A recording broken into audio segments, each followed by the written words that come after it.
Hey guys, it is Coach Adrian. Happy Friday! Everybody's excited about Friday. For me, Fridays are just another day, just like Saturday, just like Tuesday, just like Monday. Every day is special, in my opinion, and I'm not exaggerating. And what's funny is I want to talk today about being yourself. Have you ever seen that meme where they talk about, in a world full of such and such? Be yourself. You were made to be you. You were made to be just you, and there's nobody else in the world like you. And I want you to really dive in and think about that. Let's dissect what that means.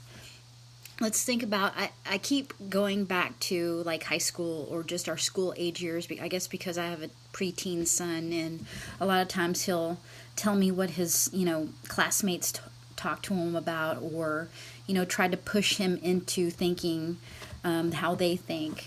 And I always say high school is a smaller version of real life, because it really is, if you think about it. In school, we are divided by groups, by different social groups. Like, I remember in junior high was bigger than high school, I think, for me. More of an impact of, the separations. Like, you had the skaters, and then you had the jocks and cheerleaders, and then you had the nerds, and then you had the band geeks, and then you had like the artsy fartsy people. I don't know what you would call them, but everybody was separated into a group. I remember being confused, like seriously confused, about which group did I fall in. I feel like, I am in band, so I feel like I'm a band nerd, but not like a full band nerd.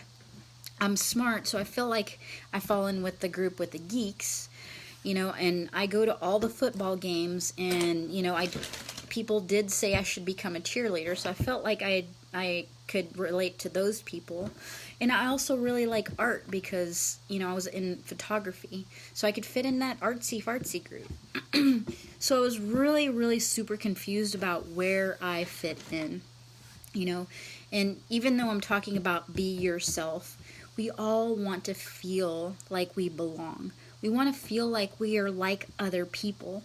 And so a lot of times in school, what we do is we kind of pick one of the groups that we fit in the most. I never did. I guess I'm different. I don't know. I am different because that's what I'm talking about. We're all different, but we're all the same. It's kind of confusing, right? It's like one of life's greatest contradictions. Hey Jay, thanks for watching. I'm talking about how in a world full of people that are the same, we need to focus on being different. And what I was just talking about was how back in school, how there were different groups. There were in my junior high, we had the skaters, we had the band nerds, we had the jocks and the cheerleaders, we had the band nerds, and we had the geeks, the ones that were super nerds. They knew how to mess with the T9 calculators and program games into it. I always thought that was so cool that they could figure that out. But I was never smart enough, apparently, to figure that out.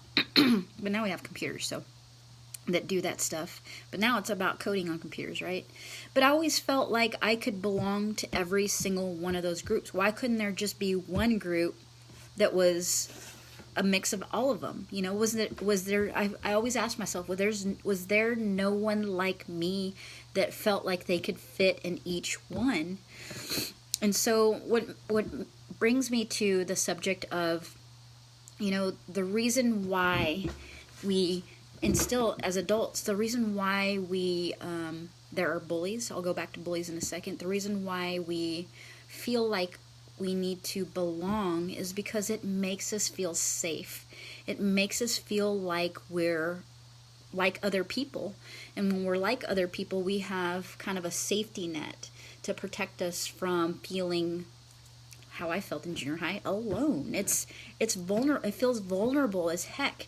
It feels scary to be alone and not be like other people. We are social beings. We're social animals. Just like a lot of animals in wildlife, they feel more comfortable in a herd. They'd rather run in a herd, even though they really want to run that direction. They know that they're safer if they run this direction with the herd. Same basic human animal instinct. We want to feel like we belong because we're safer.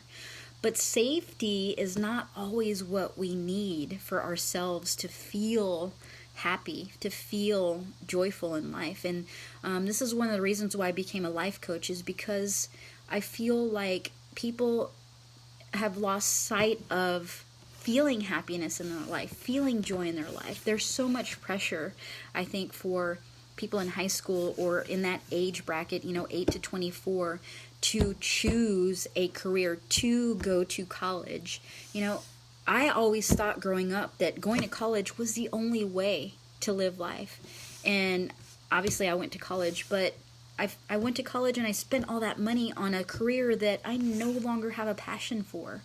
So you don't always have to go to college. You don't always have to conform to what your parents believe is the best way to live your life, to find joy and happiness. Because the ultimate way to live your life is to be happy. I started a career or a job in an office doing customer service at age 23 because I needed money, right? And society teaches us that, society meaning everybody else, teaches us that we need to make the most money possible. That is our goal in life, to make the most money possible. Is that my personal goal in life? No. I could care less if I have, if I make a 6-figure income, or if I'm a millionaire, or if I just make $50,000 a year. As long as I'm able to pay my bills and I'm comfortable, that's my own personal philosophy of being happy. I want to be comfortable. I want to be able to have enough money to take care of my own personal bills so that I don't have to worry about money, so that I can help as many people as possible. That's my personal goal. But society teaches us, I feel like, this is my own personal theory, I feel like society teaches us to make the most. It doesn't matter what you do. You could detest your job, you could hate it, you could despise it, but you make a lot of money and you have the biggest house, but you're alone and you're sad and you don't have the perfect love of your life. You have married a trophy wife. You have 6 cars in your garage that you love, and it gives you a kick when you go and drive it for an hour and you come back and then you're sad again. You have all this fancy stuff around you, but you're sad. You have people that think you're amazing because you are a doctor and you went to school for 10 years and you really know how to practice, in medicine, but you absolutely despise it. That's the problem with our society is, it sucks that someone would waste that much time for a career that they absolutely hate, and they live in a house and have everything but have nothing. And that's what I want to talk about today is conformity. There's a thing where a subject called oppression. Societal oppression. People who make you feel like you need to do what everybody else is doing, and you don't. What you really need to focus on is living a life that's going to bring you the most joy. If you're probably at work right now, or maybe you're going to work later on, but if you could pick with your time 8 hours of every day, say you work 40 hours a week, those 8 hours every day of the week, what you're doing now in your job, is that absolutely what you would want to be doing? Is what you're doing 8 hours of every day exactly what you would be thinking, exactly what you would be feeling, exactly what you would be speaking, exactly how you would be behaving in those 8 hours of every day? Is that exactly how you would just normally inclined to think, feel, behave, speak? Think about it. Really think about it. Or is someone else kind of being your puppet master and making you feel, talk, behave, speak how you're speaking, just so they can get that paycheck, just so that you can have the most stuff possible.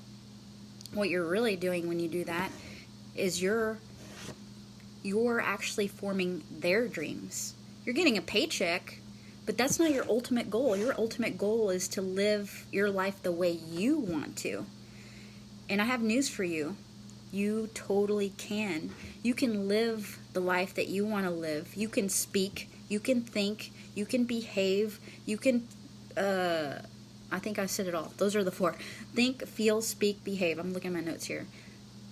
Every single hour, every single minute of every single day, of every single week, of every single year, you can do that and make money. You can find a way. It's just a matter of transitioning. The transition phase sucks, but it's worth it in the end.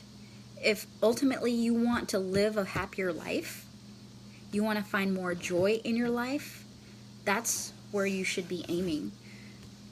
So let's step back a second and think about how most of us are stressed out to the max. We come home, we're miserable, or Friday we're excited because on the weekend we can think, feel, speak, and behave how we want to, right? That's why everybody's so excited for Friday. That's why everybody's so stoked for the weekend, because they can finally have the freedom to be who they really were meant to be. During the week, during those 80 hours, say, I'm just assuming that you work 9 to 5. During those 40 hours of the week, you're caged. You're caged by somebody else. You are in a cage. You are being told to think, behave, speak, and feel the way they want you to feel. Think about it. Just so they can get that big paycheck, so they can buy that big house that doesn't even make you happy. It may make you happy to be in a nice house, but true joy in your life, a house isn't going to bring you a true joy. As long as you have the basic necessities, food, water, a place to sleep, and love in your life, that's really all the basic necessities that we need in life. But we live in a society, yet again, where we're made to believe that we need big things, that we need all the stuff, and we don't need all this stuff. All we need are the clothes on our back, a house to live in, or an apartment, possibly a car, but really we don't really need a car. You can walk or ride a bike or take an Uber everywhere. Food, like I said, food, shelter, the clothes on our back, the love in our hearts. You can't buy love, and we all know that. We can't buy time. But if we stick in that oppression of society where we feel like we're needing to be pushed to conform to society's rules, then we'll never be joyful. You know, we only have so much time on the weekends to seek joy, and I think that's why people are so stoked about the weekends, is because they get to do whatever their heart desires, what they would enjoy doing, what they'd rather be doing than what they do the 40 hours of their week. So I'm going to read to you this last section from the book that I'm reading. It says, the more we are true to ourselves, the more we can connect with and contribute to the world. So let me step back a second. That's what ultimately why I came on this video, is because I want to go back to the example of school. My son told me the other day he didn't want to bring a Dr. Pepper to school because kids were going to try to take it from him. Obviously that pissed me off, but that's another subject. But so to me, he instead of confront these bullies at school, because he didn't want to be himself and bring a Dr. Pepper because he loves Dr. Pepper and he wants to drink it during his class, he'd rather leave it at home to avoid confrontation with these bullies.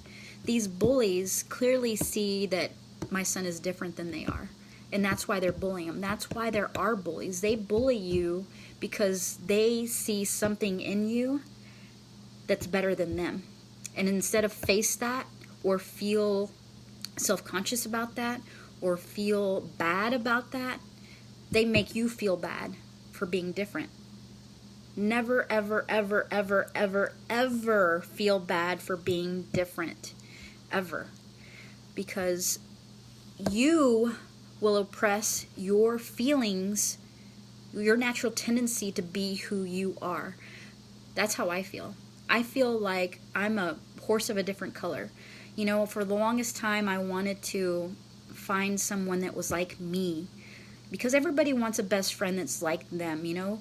I notice people at the gym that work out together, they look alike, they dress alike, they act alike, they talk alike, they behave the same. Our friends look and do things like us because we feel comfortable being in the same, being almost like each other. I mean, they could look totally different, but I have two girls that I train that one is a little thicker and taller, and the other one's shorter and like a rod. She's scrawny, but they talk the same. They almost sound the same. I bet if I were to talk to them on the phone, they would sound exactly alike. They just have the same kind of like, almost like a Cali girl accent when they talk, because it feels comfortable to be with people that you're like. It feels safe, like a safety net, you know? Like I was saying earlier, Jay, you're probably still watching. That's why herds of, say, buffalo, they all kind of go together. Even though one buffalo may feel the inclination to go that direction, they really, really, really, really, really want to go that way because they just feel like that's the way they're supposed to go. They'd rather be safe and go with the herd this way. Even though they desperately want to go that way, they still go this way, this direction, because it's safe. If a cheetah were to come try to kill it, chances are it's going to get killed. But there's also a chance that it might not, you know, if he only listened to his intuition. So that's the same thing for you that I'm trying to motivate you and persuade you to really think about is, if you're different, there's a reason.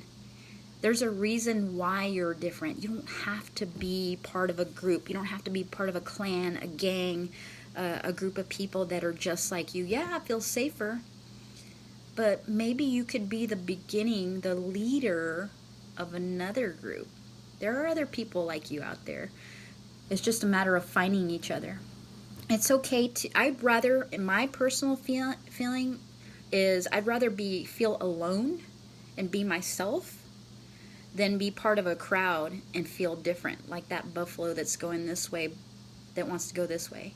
I would rather be that buffalo that roams that direction because I feel like that's the right way. Then there have been movies like that. I just realized that. Have you ever seen the dinosaur movie? I think it's called Dinosaur. It's a cartoon, but he was different than everybody else. I think he had I think there was a scar on his face or something. He was different than everybody else, and he was teased for it because he was not like everybody else. Dumbo, there's a good one. Dumbo was different because he had big ears.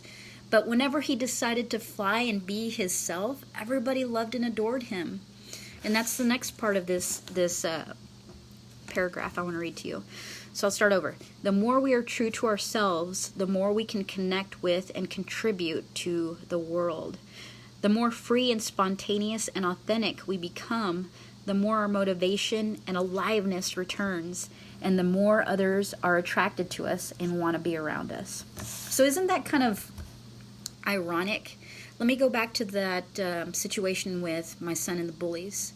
So if my son were to stand up to those bullies and say, you know what, I don't care if you want my Dr. Pepper, I'm still going to bring it, because that's what I want to do, and that's who I am, and I'm going to be true to who I am. He's not going to say all that, but think that and feel that, right? He is being true to himself by thinking, feeling, speaking, and behaving. So just from that one act of him leaving the Dr. Pepper at home, even though he really loves Dr. Pepper and really wants to drink it throughout the day at school, he's going to choose to leave it at home. And that's him conforming to that bully at school, or those bullies at school.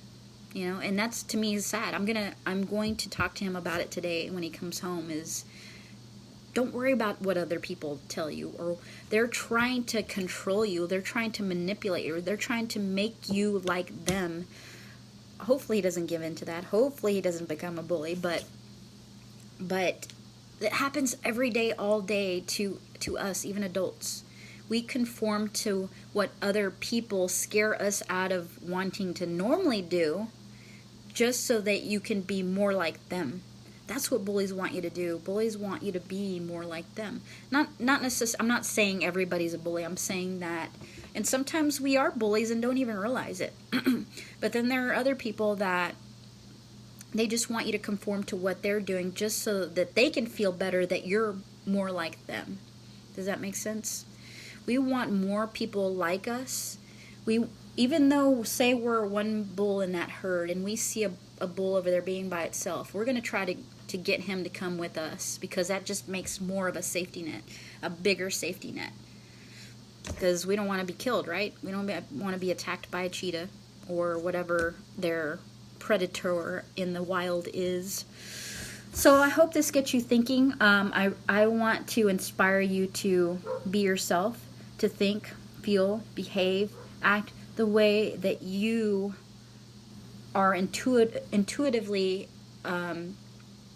inclined to act and behave and feel. You have that freedom. We have free will. That's something that our forefathers gave us, the freedom to act the way we want to. Hopefully it's not in a negative way. Hopefully it's in a positive way. But that's what I wanted to share, the message I wanted to share with you today. So thanks for watching. I think, Jay, you're the only one watching, but I'm going to post this to YouTube. So appreciate you. Don't forget to sweat every day, grow every day, and be kind to everyone. See you next time.